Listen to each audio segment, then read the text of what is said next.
Build Your Business listeners. This is Matt Reynolds, your host for the podcast, and you are listening to what we are calling the legacy episodes. And really, these are the pre-episodes that really led to this podcast, the Build Your Business podcast. This is really my life's work and my brother's life's work in building your business. And so they were originally published in the Barbell Logic podcast as part of the Principles or Coaching Success series, but really touch on similar topics to the Build Your Business podcast: how to improve your productivity, how to set and accomplish your goals, deprioritize urgent tasks, to focus on what is most important to you, and most importantly, to become a better person and leader and business owner overall. I'm proud to bring you these podcasts. Again, many years of life's work, several years of podcasts, and several decades of business ownership. Hope you enjoy them and learn from them. You're listening to Barbell Logic, the podcast where we talk about what it means to experience strength and how you can use simple, hard, and effective strategies in training and nutrition to improve your life. It starts with meeting you where you are right now and finding lasting solutions. Welcome to the show.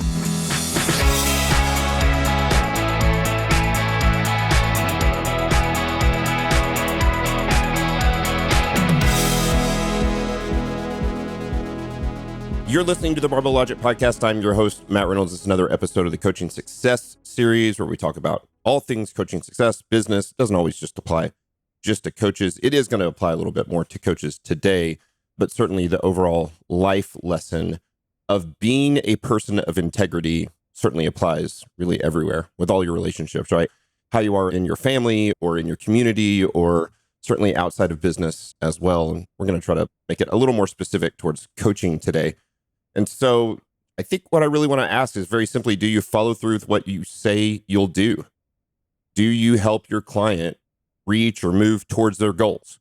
Right? If you said you can help them reach their goals, are you actually doing that? Do you make the programming changes you've said you're going to make?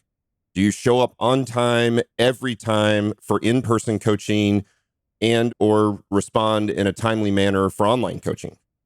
Do you look and act professional?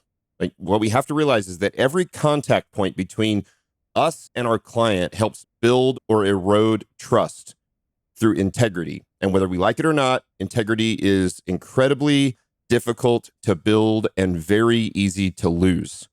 So we must take our reputation and integrity seriously in our interactions with clients, since lapses in integrity are the quickest way to erode trust and diminish value among our clients. We've talked about in the value equation that we build trust with our clients really through three primary factors. One is your ability. How good are you at your job, right? That you can do the goal. You can move your clients toward the goal. Integrity, you will do those things that you said you were going to do. And benevolence, that you actually care enough to follow through and do those things. And so really, I want to tell two personal stories, one good, one bad, because I think some of these anecdotes will really explain both the good and the bad, because I certainly haven't always done this incredibly well. Good first, tell you the good. So, most of you know that I was in my early career before pre-2012, I was a public school teacher. I had a principal and a boss and kids and school board and superintendents and all those things to sort of hold me accountable.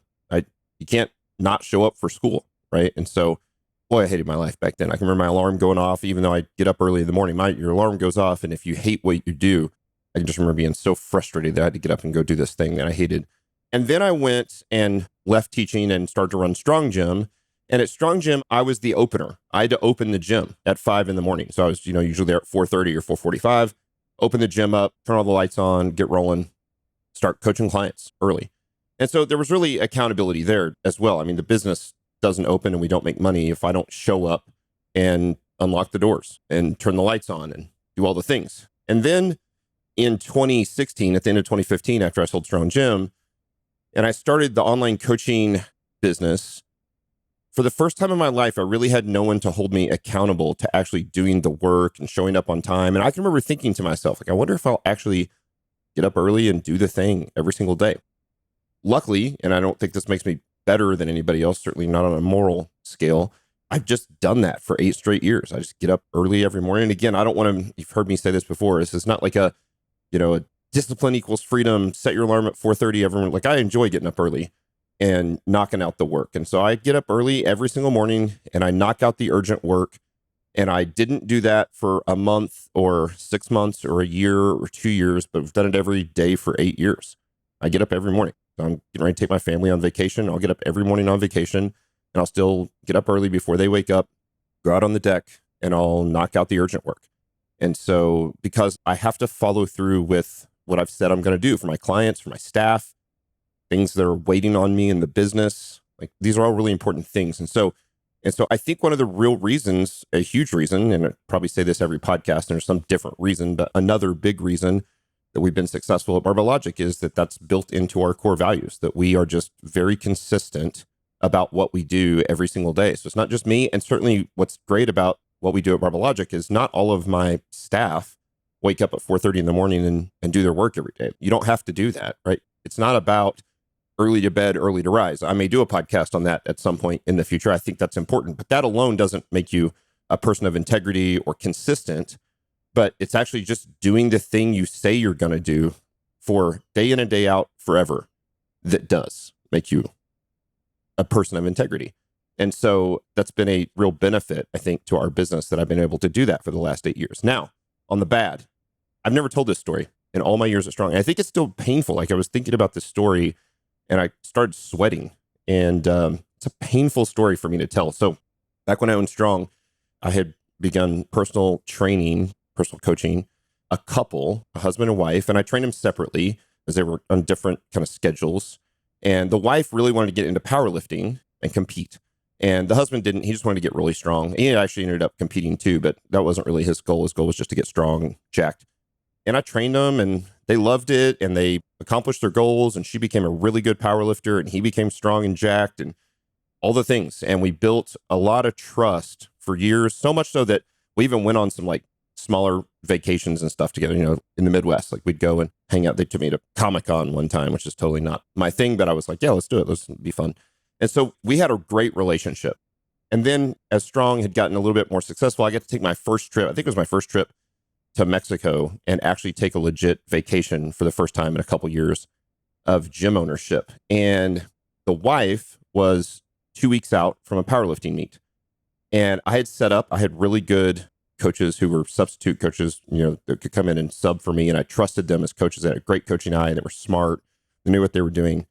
I went to Mexico and forgot to send her programming to her backup coach. And she showed up, 2 weeks out. It's kind of like the most important training that you do because the last week is just sort of a deload to get ready for the meet. And she showed up and she needed to bench heavy that day and she didn't have a workout. And I can't remember if they even tried to get a hold of me, and maybe because I was in Mexico, the cell phones weren't working or something. Anyway, she didn't have a program. And so he did the best he could to program her the way he thought she should. She hurt her shoulder that day and it ruined the relationship, like forever. So even though I'd coached this couple for 2 years and built a friendship and trust because I didn't do what I said I was going to do, I told her I'm going to send your programming to this coach. I lost all of that trust in one day. To this day, it ruined our relationship. I mean, it's a nasty relationship. Man, it was super painful because Rachel was close to her as well. Again, we hung out together, the 4 of us, and that was it. Now, first off, I immediately took ownership of that failure. And let me just say, yes, that punishment seemed to be intense. This is the struggle with integrity or a loss of integrity, that for some people, they can understand everybody makes mistakes and they can move on. For some people, that's it. Like you ruin trust. And this thing was really important to her, this powerlifting meet. And I showed that not only did I not have the integrity to do what I said I was going to do, but I didn't care enough. I didn't have the benevolence enough to care enough about her to send it. And so I lost all trust that day. They fired me. They fired me when I came home. They were super mad.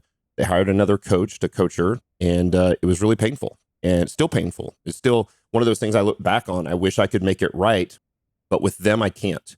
And so there is a rule here, or there is I think a core value here that often when you fail in a matter of integrity, and you're going to at times with clients or your kids or your spouse or whoever, right? If you take ownership of that failure sincerely immediately apologize, like it's sincere, and do what you can to make it right, I think you can immediately often begin building that trust back, but not always.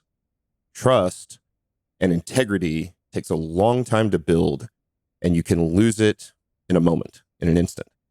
I have a few other stories like that too. That's the most painful one I've ever had in coaching. They were very close friends.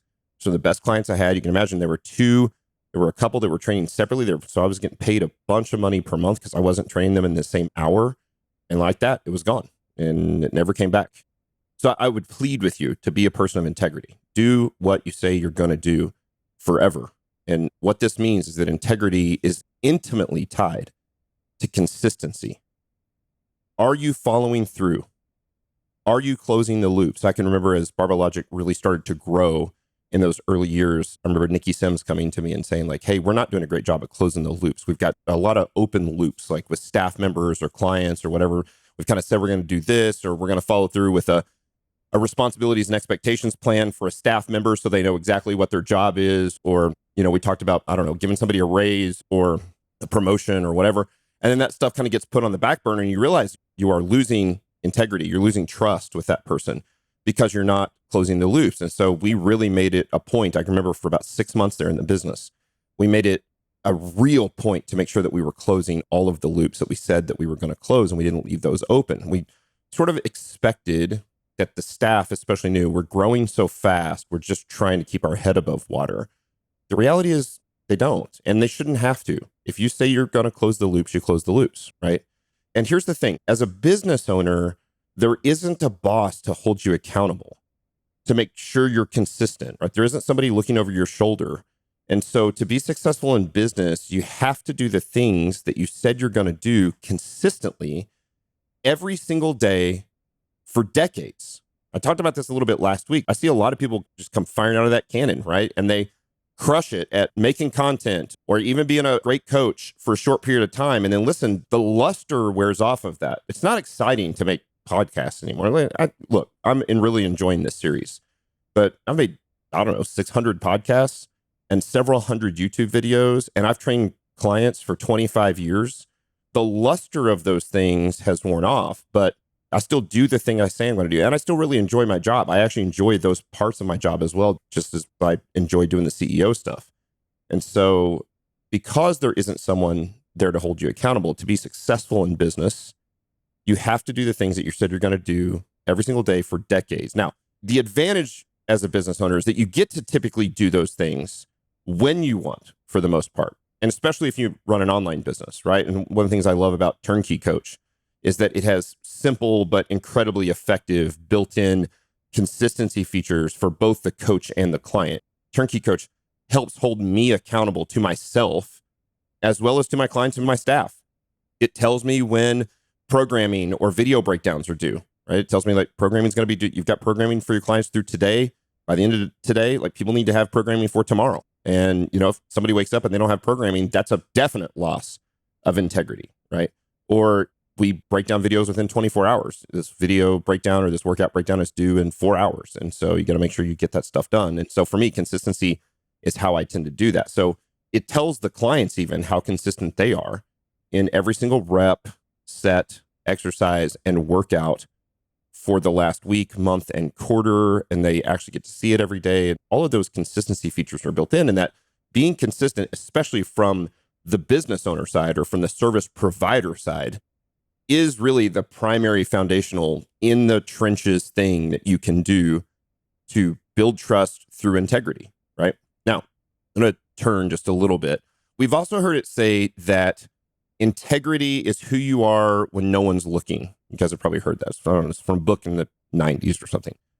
And I think that's true, right? I really do. You may not know this, but you can, in fact, make decisions that are right and morally correct and best for the other party or the client or the employee that may very well not be what's best for you personally. But always choosing rightly, or at least what you believe to be right, is a foundational tenet of integrity. It's been a foundational tenet of Barbell Logic since our very beginning. We are always going to choose rightly.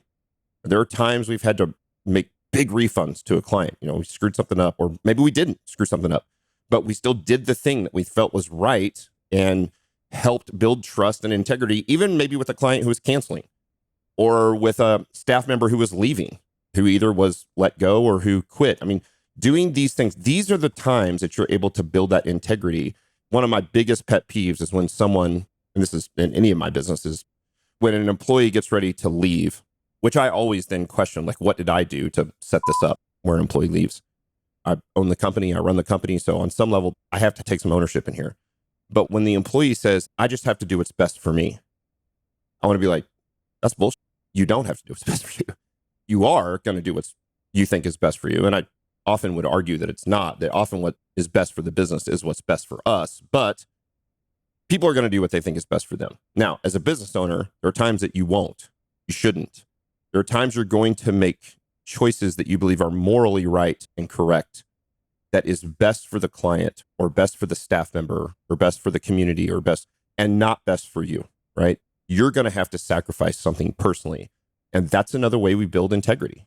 When we're doing those things when no one else is looking, that's a real test of personal integrity. So do what you say you're going to do, not for a few weeks or a few months or even a few years, but for decades, and see what that does for your business. Set clear expectations for both the clients and certainly for yourself, and then hold yourself to it 100% of the time for decades. And the way we do this in the trenches is with consistency.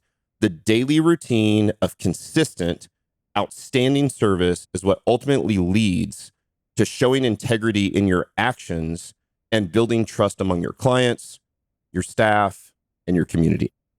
Be a person of integrity. Hey, this has been another episode of the Barbell Logic podcast, Coaching Success Series.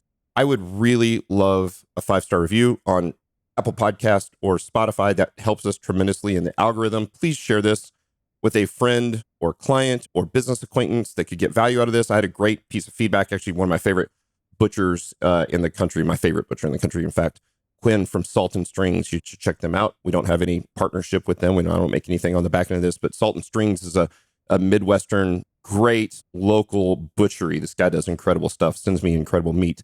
So he's a butcher, and he sent me a great text this week, and he said, hey man, I'm loving the Coaching Success Series. It's so great. Even though I'm not a coach, even though I just run my own little, butcher, grocery store, local place, that it is the value of the lessons that's coming out of this has been fantastic. That was great to hear. That certainly made my day. So thank you, Quinn. Salt and Strings is a fantastic company. They ship incredible organic grass-fed meat, pork, all kinds of great stuff all over the country. So check them out. They're a great company for sure. He didn't pay me for saying that. He didn't know I was going to say that. I didn't know I was going to say that. Shooting from the cuff here. So anyway, thank you. That's another episode of the Barbell Logic podcast. Hope you got value from this, and we'll see you next Friday.